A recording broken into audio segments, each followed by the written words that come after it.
What's up, everybody? Please come on in, like the video, share the video, subscribe to the channel, please, and thank you. As promised, I promise y'all a back-to-back review of the BMF Black Mafia family. We just finished season 1, episode 4, and now we're doing season 1, episode 5 review, and the title was Secrets and Lies. And again, come on in, like and share the video, and subscribe to the channel and get ready for this review. And always, as usual, make sure you put your comments in the comment section and let me know what you thought about the different storylines or the different scenes and characters in the TV shows that we reviewed. Now, again, this was episode 5 of BMF, Secrets and Lies. And in episode 5, the scene opened up with the entire family being used to lying. Their mother, Lucille, telling her son to lie about why he was absent from school.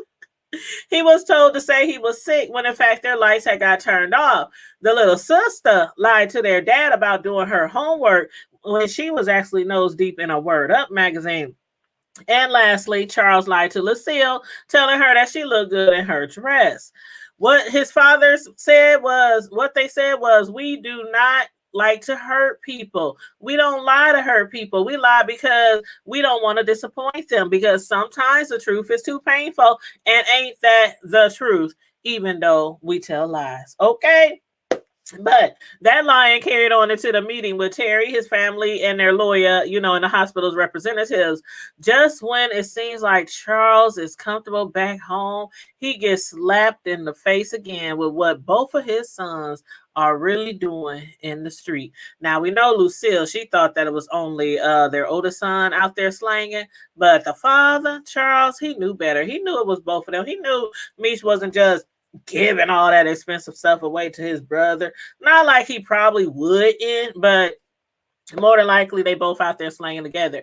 And Meech, he was trying to do right by Pat this episode. He told him straight up that they will be using another supplier. That did not go over too well with Pat, who thought he could keep micromanaging them just like Rock had told them, last episode. Regardless, Pat, who felt like they always would be his investments, excommunicated, banned the brothers, and told them, don't let me catch you slipping. Basically, they don't want that smoke. They don't want that smoke with him. So just get the hell out of his way and stay in their own lane instead of sending them away with his blessings. Pat was so hurt from the brothers branching off away from him that he tried to get Detective Bryant to fit into his back pockets, even offer him a bigger kickback than for what the brothers are already offering him. Bryant was shocked, to say the least, at the idea of Pat. Out of all people, Pat, offering to be a snitch, like out of all people, really? I guess he's almost down to the lowest of the low, right? And what did Detective Brian tell him? See, you a dinosaur, Pat, and I'm the ninja that's gonna make you extinct. Trust me when I say it, our next meeting won't be this peaceful, Brian threatened Pat. And somewhat, y'all let me know if y'all feel this way too, but somewhat from that point, I imagine Pat no longer getting high on his own supply, but just getting high. Not just getting high on his own supply, but just being high, just being cracked out and whatnot. A pass, like he said, Brian said he's gonna make him extinct.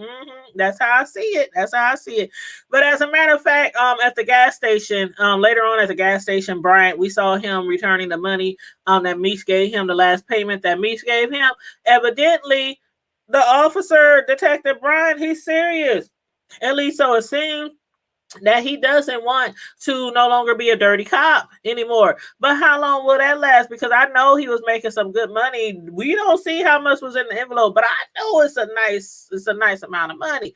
And will he be found out anyway, though, by his partner? Because when he drove off from the gas station, we saw his partner lay low in the cut in his car, sitting across the street, watching everything. I don't know if he heard what was going on. I don't know if he saw the exchange of him giving Meech back the money or not, but we shall see. We shall see.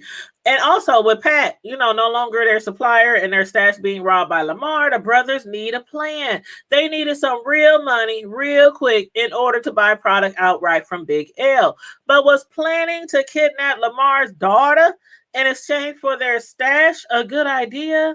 Because even if they do get their stash back, what's to become of their own families? they have got to know that Lamar is going to definitely want revenge, right? It ain't no. That's one person I would never want to cross. But for now, not knowing that Kato is playing them, they are hiding Zoe out at Kato's house. Lamar, he had Slick and his entire crew trying to find out where Meech and Terry lived.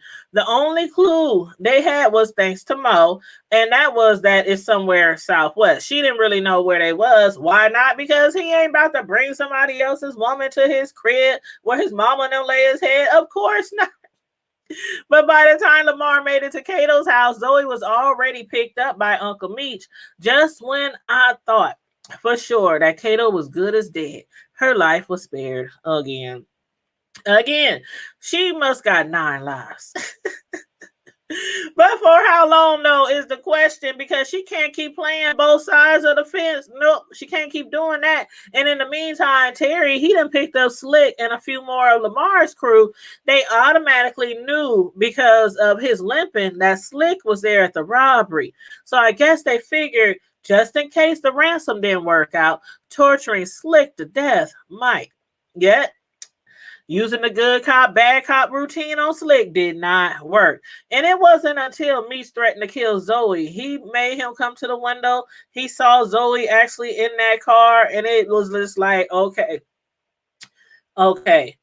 Is keeping a stash information from them more important than making sure my dude's daughter is returned back to him and her mother?